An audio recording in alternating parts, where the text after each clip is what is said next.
Okay, so thanks for coming out here tonight. I really appreciate it. I know everybody's probably focused and checking the scores on Monet Davis and the Little League World Series, right? How's she doing?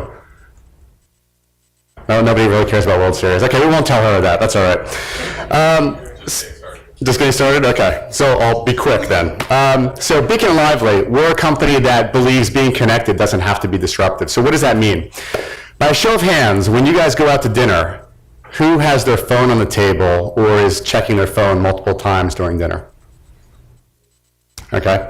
For the people who have kids and you're hanging out with your kids at the playground, how many people are taking out their phone, checking things, and making sure they didn't miss an important call? Got some emphatic hands over there. Insanity, okay. Sanity, okay. It's about people, man. People. That's what it's about. All right, last question. How many of you right now are physically touching your phone? And that includes if it's on your lap. Is that okay? I want you to hold up that phone or device. Yep, no, that you can definitely hold that up. Hold it up high. I'm going to take a picture of it right now. That's a light. All right. Okay, no bragging about what device you brought. All right, so our tagline here is putting technology in its place. And the way that we do that is by creating fashionable accessories to help keep you connected. And our focus is very much on fashion and jewelry first. But let's talk about that word connected for a second and what that really means. All right, staying connected for many of the people in the room is even more challenging because they don't have pockets, which can be, kind of a foreign concept for many of the people in the room here, but concepts that are, pockets that are not functional. And what that means is their phone goes in their purse. You can all think of that person who's putting the phone in the purse right now and probably missing those important calls. So what that individual does is they're typically checking their phone multiple times while they're out, or in a professional setting, you see them constantly check their phone when they're at work. There are technology solutions to address this, but unfortunately, many of them are even more disruptive than the problem that it's solving. So even though there's wearable tech out there, for a lot of people, that tech really isn't wearable. So when we thought about this problem, the direction we headed is really, what is something you wear every day just for the fashion element? And the answer, of course, one of the answers, of course, is jewelry. So when we started out to solve this problem, we focused very much on jewelry design. We spent most of our development time on jewelry, something that you would want to wear even if it did nothing. In fact, Veronica, one of our members of our team here, has been wearing one of the bracelets for 2 months, and the bracelet does nothing. And she loves it, and she's not typically a jewelry wearer. So that was really important to us, which is creating something that is design-oriented and beautiful. This bracelet also has a superpower in that it is connected via Bluetooth LE to your phone, and when you get an alert, whatever that alert is, actually lights up the bracelet. Lights up the bracelet, has different patterns and also vibration to let you know somebody important is calling, texting, whatever alert you want to set up. So I'm going to try to see if I can demonstrate this with this projector we just picked up, and we will see if all right, this is exciting. So hopefully this goes well. You probably won't be able to hear me because this does not count as part of my couple minutes here as I get this set up. Okay, that's upside down, right? All right, so what we've developed is an iPhone, is a mobile app. And as you can see here, I'm going to lower it a little bit so I can get a little bit tighter. It's very easy to use. It's basically got settings. It's got settings for phone, email, text, and VIPs. You can actually set for anybody who's calling you or texting you a specific alert for them so you know exactly who it is. And it's really basic. I'm just going to click on phone. If I can click on phone, there we go. You'll see a bunch of different alerts. If you want to specify a specific color, pick the color you want. And then the alert will appear on the bracelet. So let's move this guy to the side. And I'm actually going to kind of do a little bit man behind the curtain here and just send some test signals so you guys can see what the effect is. Let me just get that set up right now. So this is the bracelet. It's actually cast in silver, this one, but we have other examples that are cast in gold and some other metals as well. We actually have mixed metals. From the outside, it really just looks like jewelry. This looks like something kind of pretty stylish, a little bit modern, a little bit edgy. There's a charging receptacle on the top. I can angle it. Boy, I really need a hand model for this. And there is a lens on the side that you can see right there that when you get an alert, I'm just going to trigger an alert here. Let me just connect to the device real quick. 1 second. This is just all part of the show, building up suspense. All right, here we go. All right, so there's the alert. So that's just a glow. You can see it, we can change colors. These could all signal different people calling, texting, different types of alerts as well. And then there's also a vibration motor in there as well, which I will get to in a second, because you should actually see it move. There we go. So you actually see it moving around there. In fact, we even have other things that we're testing, which is like a battery meter that actually lights up with different colors.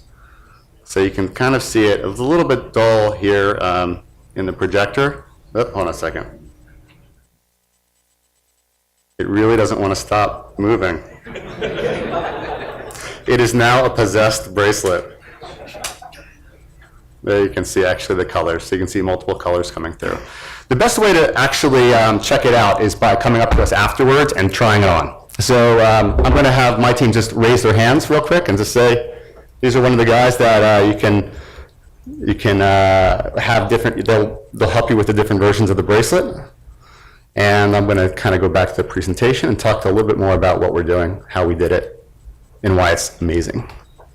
All right, so the other thing that we have is, because we know fashion is individual, that whole circuit that's in there and the app can be reused. So we're actively talking with jewelry manufacturers about taking their designs and putting our technology inside their design. So we actually have a roadmap that we want to develop over the next couple of years.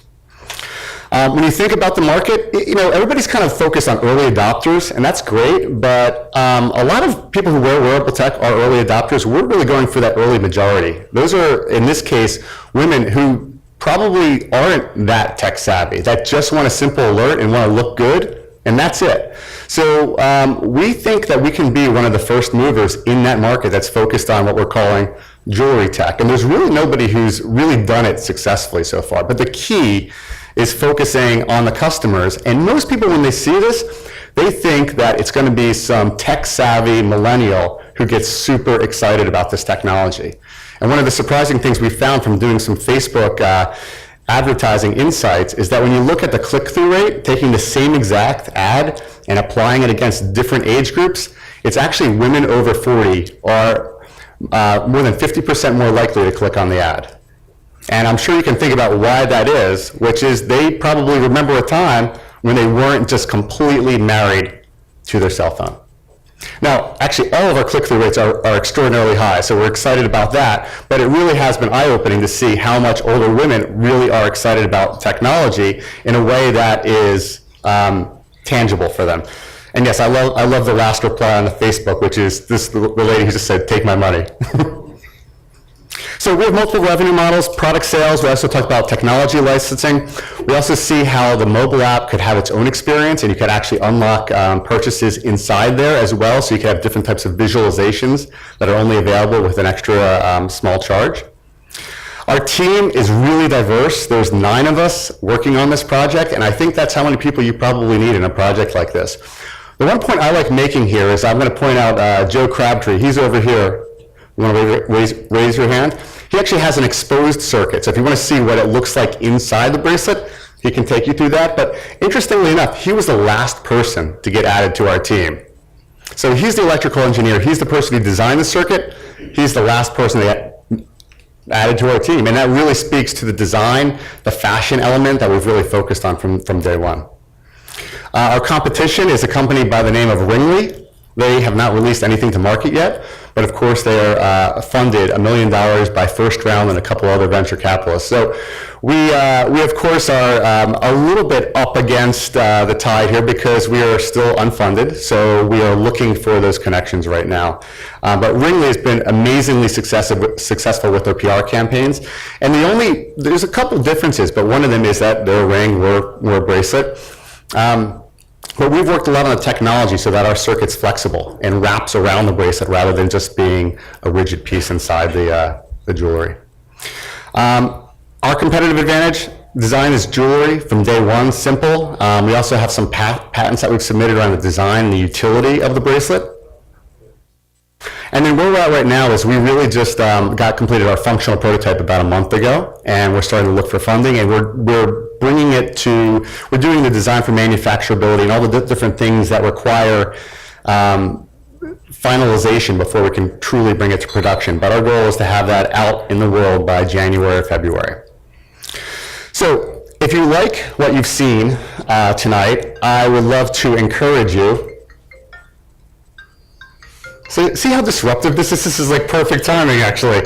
What's amazing is we just bought this phone a couple days ago. I don't even know who could possibly be calling us right now. What's up? What's that? Market research. Good point. People, man, people.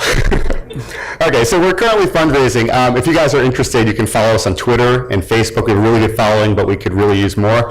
And then one of the things that we just applied for is an accelerator that's called RGA out of New York. And they're very selective. They only take 10 companies in the world, and that includes Philadelphia. So I'd love to have some Philadelphia spirit here, and if you guys could either follow us or recommend us on that link that you see in the middle, that'd be terrific as well. And then I'd like to take some questions and hopefully provide some good answers for you. All right. Question is, have you considered crowdfunding, and where can you buy one now? Okay, so you cannot buy one now. We are working on it. We hope to have it in department stores and jewelry retail outlets as well. On the crowdfunding answer, we have successfully failed our crowdfunding efforts, which is exciting for us. And we learned a lot. There's a couple of things that we actually learned, which is, number one, it doesn't make a difference how much you spend. It's really the quality of the people that you're working with. And we hired a PR firm out of New York, went against the Philly Tide, hired a PR firm out of New York, and they sucked. They really sucked. They didn't drive traffic to the site the way that we thought. We had about 7,000 people hit our campaign, and we raised $24,000. So that's actually a pretty good conversion rate, but we just never got the traffic. The second thing we learned is when you think about that customer, right? The over 40-year-old woman, she's never heard of a Kickstarter before. She's not on there. So it was the wrong platform. It really was. And when you look at what Ringley did, they, at the same time that we went on crowdfunding or on Kickstarter, they went and created their own pre-order campaign with a really slick website with a lot of design elements that you can't do in Kickstarter, and just a button that just said pre-order. They killed it. So we learned a lot, and actually we feel like we dodged a bullet, because right now we have a lot more flexibility when it comes to our plans for getting this to market and our fulfillment plans. Yep. Yeah. So that's Question is, goal to be a jewelry designer or to partner with other designers? Our goal is not to be a jewelry designer. So we've had some trips to New York. We're talking with major jewelry manufacturers that provide the bracelets, the jewelry for 30-plus brands. And when we talk with them, they want to continue to design that. They know that. They have production, manufacturing capabilities, and also channel distribution. What they want is, I mean, I'm going to get killed by my team by saying this, but it's like a Reese's peanut butter cup, right? They are the chocolate on the outside, and they need the peanut butter on the inside, and we're that technology. And so they want to come up with a design, we layer in the technology, and then they push it out to the retail outlets. One last question for Beacon and Lively. The question is the product itself waterproof, and what is the battery life? That was 2 questions. But okay. Yeah, it absolutely has to be water resistant. It's not something you're going to go swimming in the pool with, but I mean, hopefully you filthy bastards all wash your hands. So you know, we want to make sure that you can wash your hands and not blow up the bracelet. And then second, I would say on the battery life, it really depends on how popular you are. No, it's really. The battery is intended to last an entire work week. So I would say 3 to 5 days. We're frankly still testing it through different use scenarios. And we're working with people to actually put the bracelet on their hand and have them just test it out on a daily, daily basis at work and everything else. Oh, good questions. Thank you. Thank you.